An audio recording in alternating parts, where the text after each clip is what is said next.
Salut tout le monde et bienvenue dans cette nouvelle revue de presse. C'est un petit tremblement de terre dans le paysage du football anglais. Tottenham a remporté la Ligue Europa, son premier trophée depuis 17 ans, en battant Manchester United 1-0 à San Mamés. Un succès historique salué par la presse qui évoque une renaissance pour les Spurs. Le Daily Mail part d'un Tottenham glorieux, soulignant le but décisif de Brennan Johnson comme symbole d'espoir. As voit même le Stade Basque comme une terre bénie pour le club londonien. Ange Postecoglou, souvent pointé du doigt ces derniers mois, est récompensé dès sa deuxième saison, surpassant les grands noms passés sur le banc. Côté Manchester United, la défaite est vécue comme une humiliation. Le Manchester Evening News tranche, United obtient ce qu'il mérite, c'est-à-dire rien. Le Daily Mirror évoque une prestation catastrophique, un match sans intensité et un Ruben Amorim nerveux sur son banc, dont l'avenir semble plus incertain que jamais. Le club termine la saison sans trophée et sans qualification européenne, enfoncé dans une crise sportive profonde. Par ailleurs, pour finir avec cette page d'actualité liée à l'Angleterre, Phil Foden a demandé à être mis au repos par la sélection anglaise. Selon le Daily Star, il souffre d'une blessure persistante à la cheville et traverse une période délicate sur le plan personnel. Le joueur de Manchester City traverse une saison difficile, marquée par une baisse de forme. Il a grandement besoin de souffler et de s'éloigner du football pendant un moment. Il espère profiter de quelques semaines sans football pour se rétablir mentalement et physiquement. Sa présence pour l'Euro est incertaine, à la veille de l'annonce de la liste de Thomas Tuchel, désormais à la tête des Two Lions.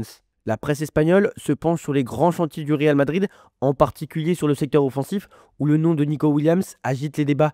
La porte est ouverte pour Williams, titre Marca. Selon un sondage du journal espagnol, 75% des supporters seraient favorables à l'arrivée de Nico Williams, star de l'Athletic Bilbao et de la sélection espagnole. Rapide, technique et décisif, son profil séduit de plus en plus. Il possède une clause libératoire abordable de 58 millions d'euros. Si 31% le considèrent comme une signature idéale, 43% ne l'imaginent au Real qu'en cas de départ de Vinicius ou Rodrigo. Plus surprenant encore, 37% des votants se disent prêts à se séparer des deux Brésiliens pour réinventer l'attaque madrilène. De son côté, As révèle l'intérêt persistant du club pour Enzo Fernandez. Enzo Fernandez entre en scène, écrit le journal.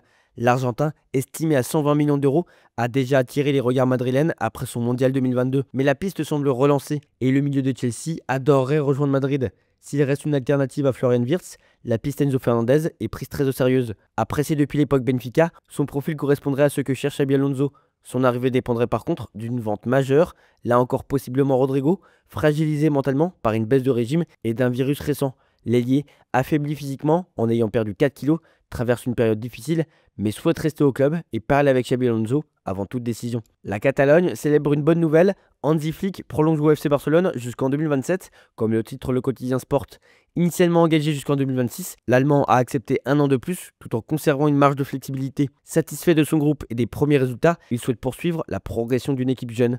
Joan Laporta le voit déjà comme un héritier de Cruyff, louant son travail sur l'unité du vestiaire et sa proximité avec les supporters. Le Mundo Deportivo, média catalan, vient tempérer les rumeurs sur Nico Williams au Real. Selon eux, le Real Madrid n'a lancé aucun mouvement concret pour attirer l'ailier de Bilbao. Bien qu'apprécié, Nico Williams ne figure pas dans les priorités de Florentino Pérez cet été, qui se concentre sur d'autres profils. De plus, la clause libératoire de 58 millions d'euros et la nécessité d'un paiement immédiat compliquent toute tentative. Côté Barça, autre son de cloche, alors qu'ils avaient longtemps ciblé Nico Williams, le club catalan lui préfère désormais Luis Diaz de Liverpool. L'ailier colombien, plus expérimenté et jugé plus apte à renforcer immédiatement une attaque encore jeune, selon Sport. Malgré l'estime portée à Nico, le Barça ne souhaite pas entrer en conflit avec Bilbao, qui refuse toute négociation sur la clause. Joan Laporta et Deco ont donc clairement repositionné leurs priorités.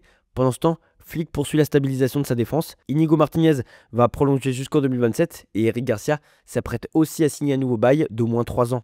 L'Allemand mise sur leur expérience et leur polyvalence pour bâtir une assise défensive solide à long terme. On part en Allemagne avec le dossier bouillon qui rythme le quotidien des Allemands en ce moment. C'est celui de Florian Wirtz.